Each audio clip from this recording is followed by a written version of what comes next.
الحمد لله نحمده ونستعينه ونستغفره ونؤمن به ونتوكل عليه ونعوذ بالله من شرور أنفسنا ومن سيئات أعمالنا من يهده الله فلا مضل له ومن يضلله فلا هادي له ونشهد أن لا إله إلا الله وحده لا شريك له ونشهد أن سيدنا ونبينا ومولانا محمدا عبده ورسوله أما بعد فأعوذ بالله من الشيطان الرجيم بسم الله الرحمن الرحيم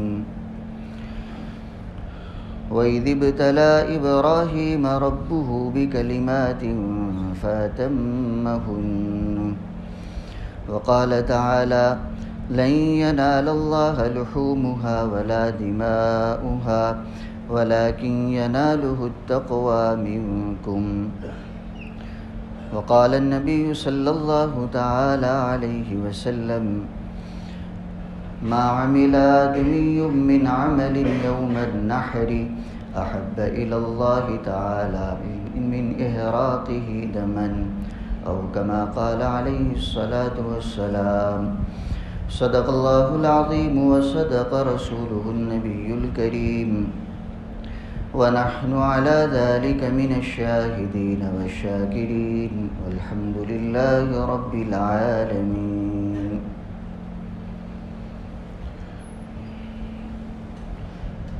ذی الحجہ کی آج 10ویں تاریخ ہے جس کو یوم النحر کہتے ہیں. اس مہینے میں اللہ تعالیٰ نے کئی احکام اور عبادتیں ایسی رکھی ہیں جس کا تعلق حضرت ابراہیم اور ان کے گھرانے سے ہے. ان میں سے کچھ احکام اور عبادتیں تو حج کے ساتھ خاص کر دی گئی.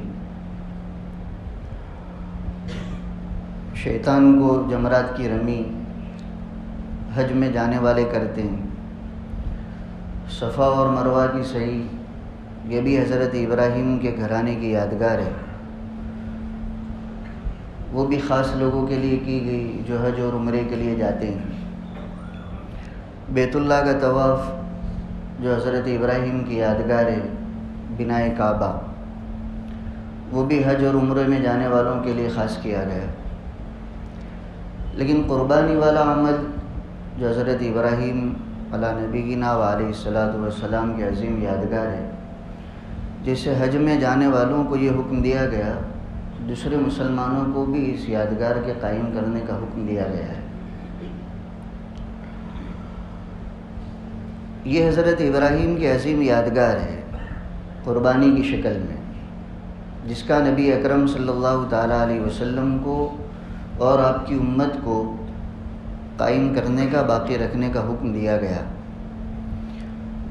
نبی اکرم صلی اللہ تعالیٰ علیہ وسلم کی یہ پاکیزہ شریعت بہت سے فروعات میں اور اصول میں حضرت ابراہیم کی شریعت کے موافق ہے. اسی لیے حضور کی اس ملت کے جو بہت سارے نام ہیں اس میں ایک نام ملت ابراہیمی بھی ہے.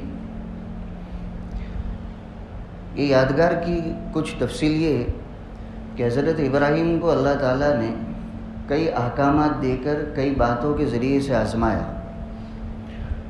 اور وہ امتحانات اتنے آسان نہیں تھے, بڑے کڑے اور سخت تھے. لیکن باری تعالیٰ خود فرماتے ہیں فَأَتَمَّهُنَّ. حضرت ابراہیم ان تمام امتحانات میں پورے اترے, انہوں نے کامیاب ہو کر دکھلایا.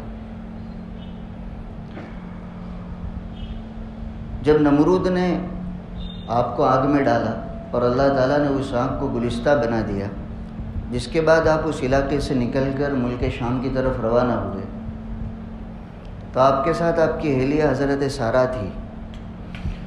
اصل وطن آپ کا عراق تھا, نمرود بھی اسی علاقے کا تھا. جب اپنی گھر والی کو لے کر اس سرزمین کو چھوڑ کر ملک شام کی طرف آپ روانہ ہوئے تو راستے میں ایک ایسی سلطنت سے بھی گزر ہوا جہاں کا بادشاہ بڑا ظالم تھا اور اس کا قانون یہ تھا کہ اس کی سرزمین سے, اس کے علاقے سے اگر کوئی جوڑا میاں بیوی گزر رہے ہو اور وہ عورت اس کو اگر بھا جائے تو وہ زبردستی اپنے پاس بلا کر غلط کام کرتا تھا، اور اس کے ظلم کی وجہ سے کوئی اس کا جواب بھی نہیں دے سکتا تھا۔ حضرت ابراہیم کا بھی جب اس کے علاقے سے گزر ہوا اور اس کی عادت کا علم ہوا تو انہوں نے اپنی اہلیہ سے کہہ دیا تھا کہ جب وہ مجھے بلائے گا تو میں یوں کہوں گا کہ تم میری بہن ہو، کیونکہ بہن ہونا جب اس کے علم میں آتا تھا تو وہ تعارض نہیں کرتا تھا، چھیڑ چھاڑ نہیں کرتا تھا، اور کوئی غلط بات بھی نہیں تھی۔ حضرت ابراہیم نے کہا کہ چونکہ اس وقت روئے زمین پر اللہ پر ایمان لانے والا میں ہوں اور تو ہے، گویا ایمانی بہن ہوئی۔ بادشاہ نے بلایا حضرت ابراہیم کو، انہوں نے بتا دیا کہ میری بہن ہے۔ اب اس کی عادت تو یہ تھی کہ جب بہن ہونا معلوم ہو جائے تو تعارض نہیں کرتا تھا، لیکن حضرت سارہ جو حضرت ابراہیم کی اہلیہ ہے، اللہ تعالیٰ نے آپ کو حسن و جمال بہت زیادہ دیا تھا، تو اپنے اس قانون کے خلاف بہن سے تو تعارض نہیں کرتا تھا، لیکن اس کے خلاف پھر بھی اس نے ان کو اپنے پاس بلایا اور بدکاری کا ارادہ کیا۔ حضرت سارہ نے اللہ تعالیٰ سے دعا کی۔ امام بخاری رحمۃ اللہ علیہ نے یہ پوری روایت اپنی الجامع الصحیح میں بخاری شریف میں نقل کی ہے۔ انہوں نے جب دعا کی کہ اللہ تو اس کے اس ناپاک ارادے اور میرے درمیان اپنی قدرت کو حائل فرما، تو ہوا یہ کہ اس پر ایک بے ہوشی سی کیفیت طاری ہو گئی اس ظالم بادشاہ پر، اور اس کا سانس گھٹنے لگا، اور قریب تھا ایسا معلوم ہو رہا تھا کہ اگر کچھ اور زیادہ وقت اس حالت میں گزر جائے گا تو یہ مر جائے گا۔ تو حضرت سارہ نے پھر دعا کی کہ اللہ اگر یہ مر گیا تو اس کی موت کی بدنامی میرے سر لگے گی، اس کے علاقے کے لوگ، اس کے مملکت کے لوگ میری طرف نسبت کریں گے کہ اس عورت نے اس کو مارا ہے، تو اس کو شفا دے دیں۔ پھر دعا مانگی، شفا ہو گئی۔ اس نے پھر وہ برا ارادہ کیا اور برے ارادے سے قریب آنا چاہا۔ حضرت سارہ نے پھر دعا کی، پھر اس کی اسی طرح حالت ہو گئی۔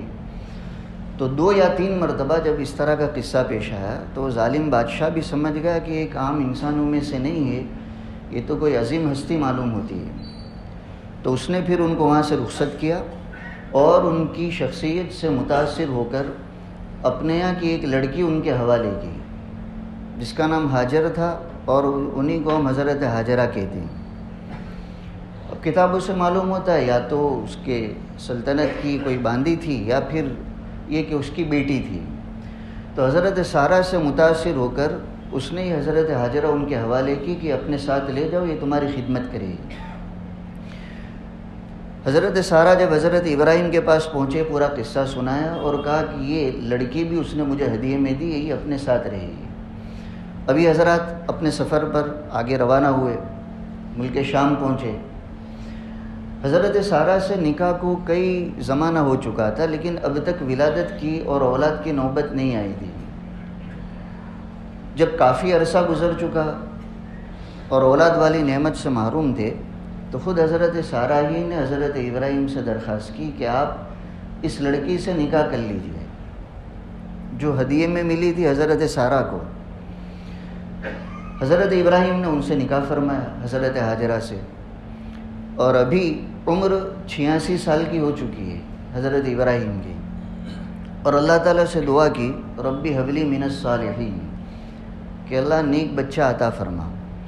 تو اللہ تعالیٰ کی طرف سے بشارت سنائی گئی تھی، فبشرناہ بغلام حلیم، کہ اب ایک بردبار اور بہترین لڑکے کی ہم تم کو بشارت دیتے ہیں، ہم عطا کریں گے۔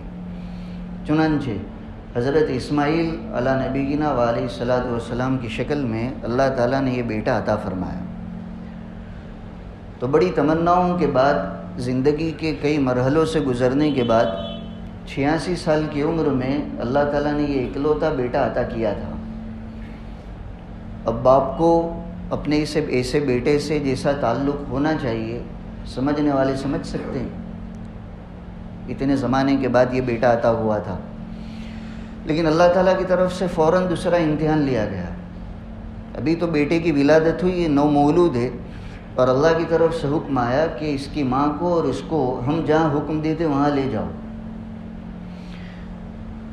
کہاں کا حکم ہے ابھی بتایا نہیں گیا، حضرت جبرائیل کو رہبری کے لیے بھیجا گیا کہ جبرائیل جس علاقے میں تم کو یہ ماں اور بیٹے کو چھوڑنے کا حکم دے وہاں لے جاؤ۔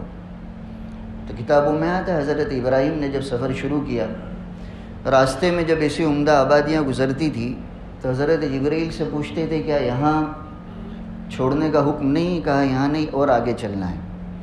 حتیٰ کہ آگے پہنچتے پہنچتے اسی سرزمین میں پہنچے جو آج کل مکہ مکرمہ کہلاتی ہے۔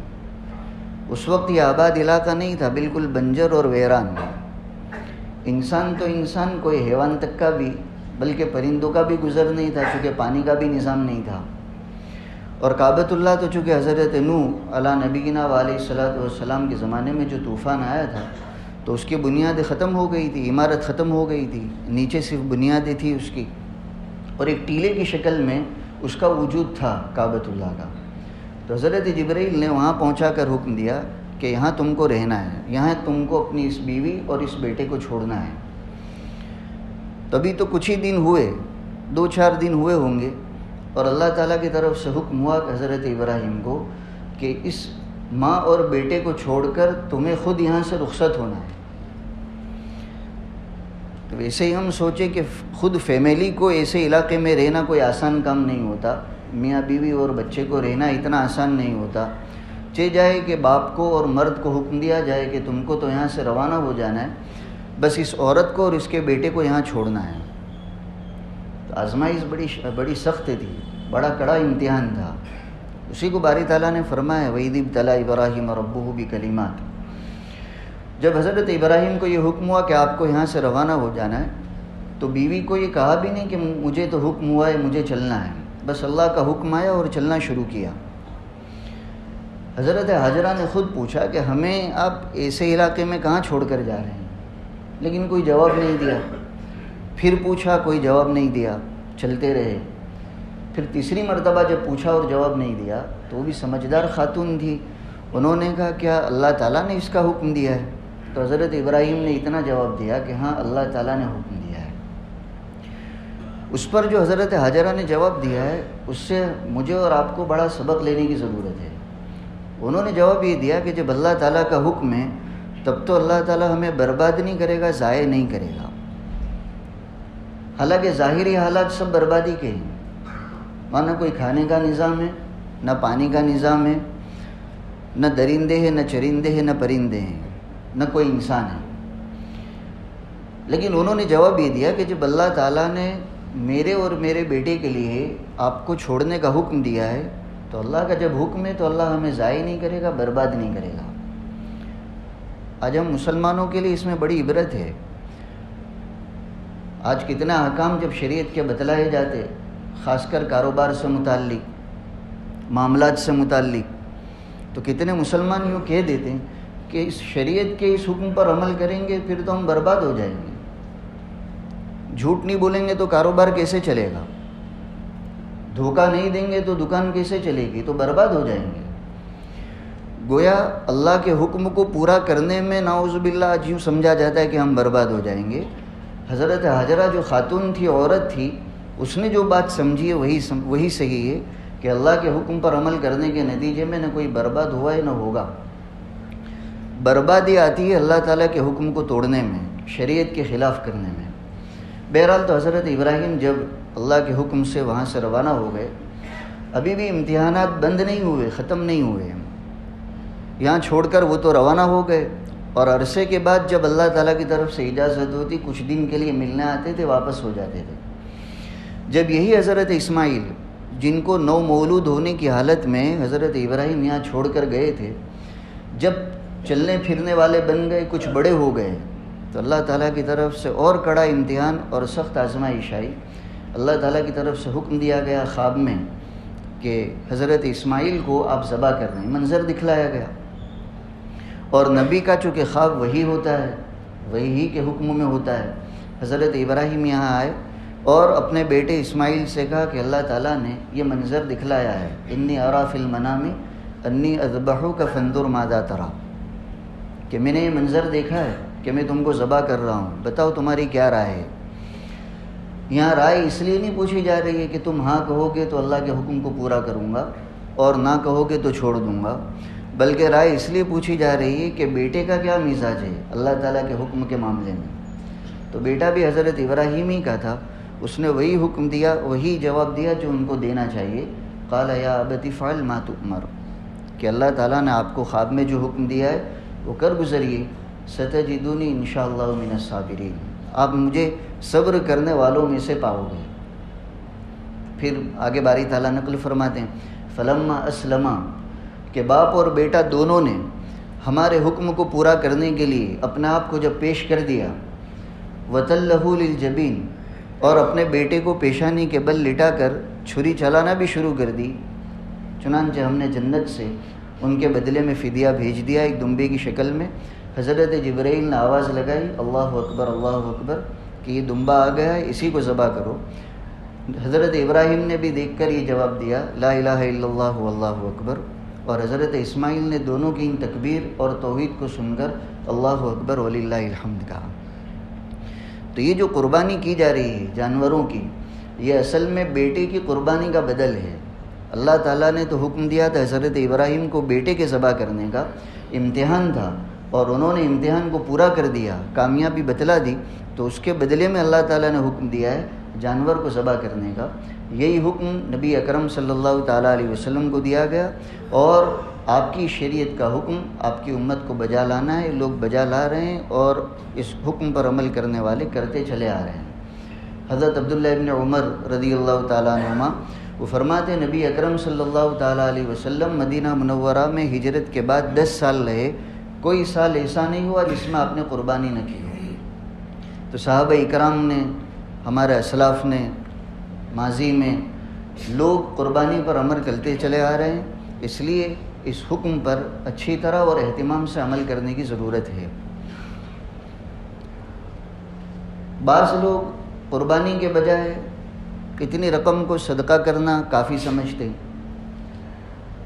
معلوم کرتے ہیں کہ کتنے کا حصہ ہے، کتنے کا جانور ہے، اور پھر قربانی کو ذبح کرنے کے بجائے یا اس میں حصہ رکھنے کے بجائے اتنی قیمت کا صدقہ کر دیا جاتا ہے.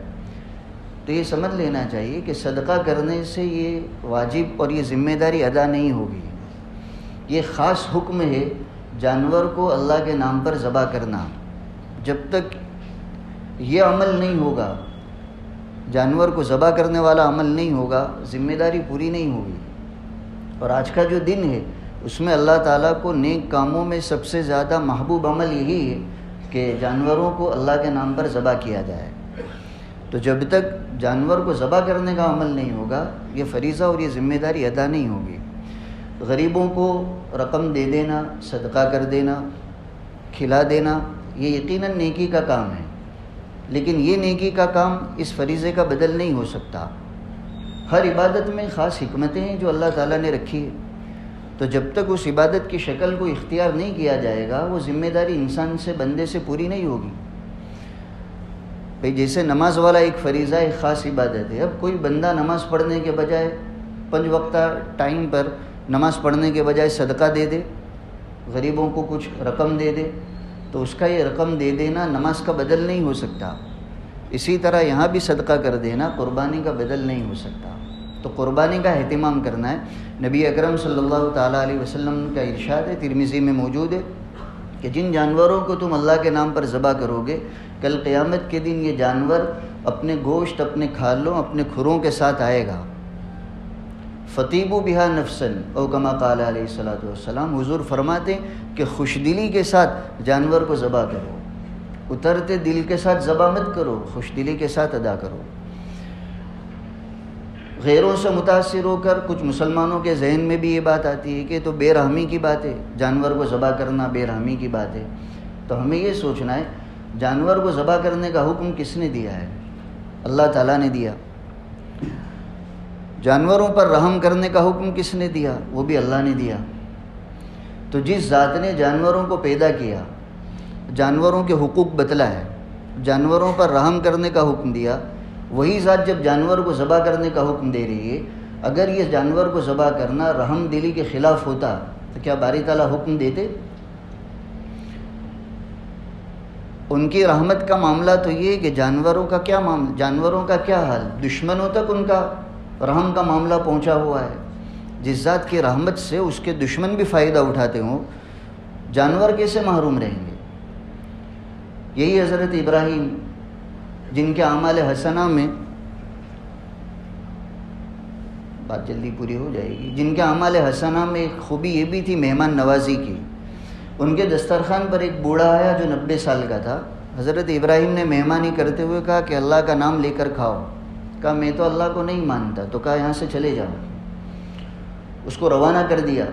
ابھی تو وہ روانہ ہوا اور ادھر اللہ تعالیٰ کی طرف سے وحی کے ذریعے سے بتایا گیا کہ ابراہیم، ہمارا یہ بندہ ایک مرتبہ تمہارے دسترخوان پر آیا اور ہمارا نام نہیں لیا تو تم نے اس کو رخصت کر دیا. ہم تو اس کو 90 سال سے کھلا رہے ہیں جبکہ وہ ہمارا نام نہیں لیتا. تو اللہ تعالیٰ کی رحمت سے تو اس کے نہ ماننے والے، کفر کرنے والے، وہ بھی دنیا میں اس کی رحمت سے محروم نہیں ہیں، تو جانور تو کیسے محروم ہوں گے؟